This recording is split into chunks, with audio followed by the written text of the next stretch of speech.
और हम में और पशु में अंतर कितना कहा गया है? आहार यानी भोजन। भोजन हम भी करते हैं, और भोजन चाहे वो घास पात है, भोजन जो है पशु भी करता है। निद्रा, मानव भी निद्रा धारण करता है, उसको भी नींद आती है और पशु को भी नींद आती है। भय, डर पशु को भी लगता है और इंसान को भी लगता है। मैथुनी क्रिया पशु भी करता है, मानुष भी करता है। समान है हमारा और पशु का, लेकिन मानव के अंदर पशु से ज्यादा क्या है? ज्ञानम नराणाम अधिको विशेषः। मानुष के अंदर जो है पशु से ज्यादा ज्ञान है, लेकिन ज्ञानी नहीं ना पशु भी समान है। अगर मानव के पास ज्ञान नहीं है तो वो पशु के समान है,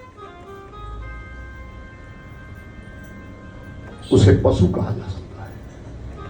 जिसके पास ज्ञान नहीं, सत्संग में जाने का यही एक अर्थ है कि हम जब सत्संग में जाकर के बैठते हैं तो ज्ञानोपार्जन के लिए बैठते हैं। एक हमारा कल्याण हो जाए, हमको पुण्य मिले, दूसरे में ज्ञान हो जाए, सत्संग में जाकर के ज्ञान हो जाए। हम क्या सुन रहे हैं? आज ये मलेमास चला है और इस मलेमास के केवल 5 दिन बाकी है, और इस मलेमास के बीच में इस कथा का विशेष महत्व है।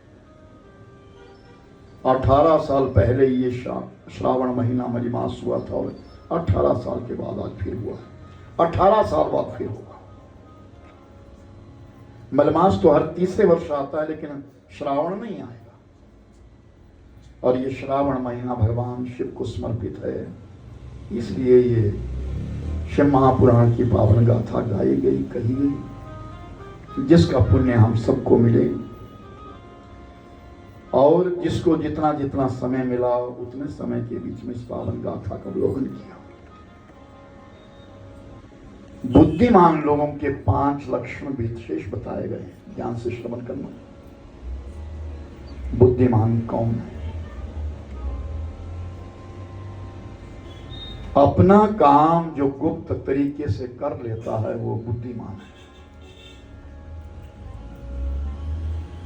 अपना काम जो गुप्त तरीके से कर लेता है वो बुद्धिमान होता है, याद रखना। और दूसरी बात, वो दुनिया को तब तक नहीं बताता जब तक उसका कारण पूर्ण न हो जाए। कुछ लोगों के अंदर ऐसा छुछलापन होता है, उसे काम करना है, कहीं दे दो जगह भाई, कहीं हो जाओ, इधर उधर हो जाओ, बैठा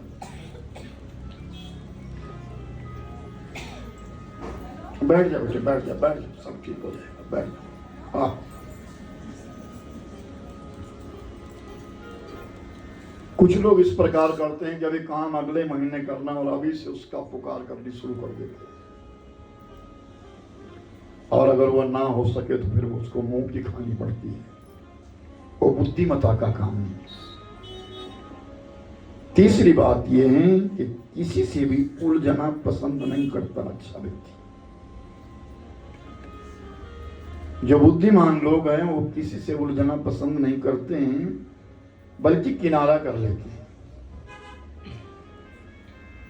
वहां से निकल जाना अच्छा पसंद करते हैं, यहां नहीं बैठेंगे। और चौथी बात, विशेष बात है, अच्छे बुद्धिमान लोग कम बोलते हैं, सुनते ज्यादा है। याद रखना, जिसके पास बोलने की क्षमता है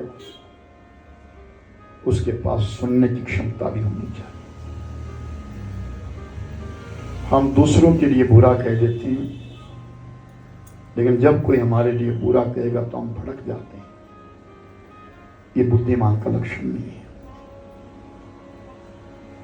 और पांचवी और विशेष बात, बुद्धिमान लोग सुनते सबकी हैं लेकिन करते जो है वो केवल अपने मन।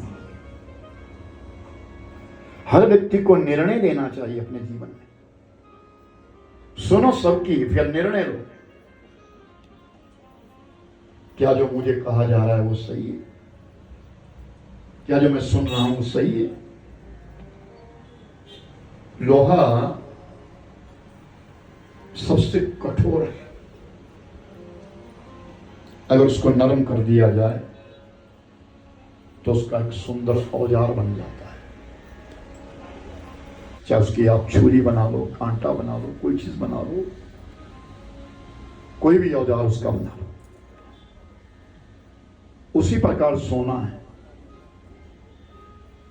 सोना अगर नरम हो जाए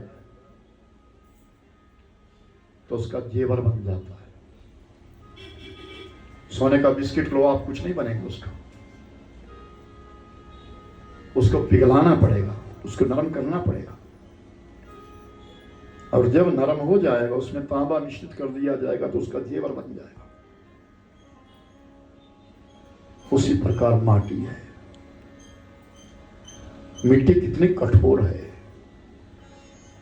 लेकिन अगर उसको थोड़ा नरम कर दिया जाए, पानी छिड़काव कर दिया जाए तो सुंदर खेत बन जाता है और वहां नाना प्रकार की वस्तुओं को उगा दिया जाता है।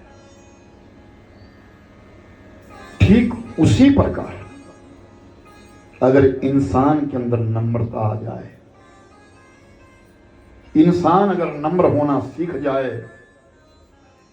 तो सबके दिलों के ऊपर वो राज करता है, सबको अच्छा लगता है, सब उसे मानते हैं। मानुष का परम धर्म कहा गया है झुक करके चलना, नम्र होकर के चलना। कुछ लोग अपनी अकड़ दिखा करके अपने सगे संबंधियों से अच्छे रिश्ते भी खो देता है इंसान। अपनी अकड़ में रहेगा, नहीं मैं ऐसा हूं, मैं ऐसा हूं, अपने बड़े से बड़े संबंध को भी इंसान तोड़ देता है, खत्म कर देता है। और कुछ लोग ऐसे हैं कि अपने रिश्तों को बचाते बचाते ना अपनी कदर ही खो देते हैं। जो बारंबार जो अकड़ने वाला उसको बारंबार उसकी बात सुनते रहेंगे, उसकी नजरों में तो गिर जाएगा। इंसान अपनी कदर खो देता है। अच्छा यही हो कि झुक करके चलना, नम्र हो करके चलना। ये संसार में जीवन दोबारा तो मिलेगा नहीं, ये बड़ी सत्य बात है।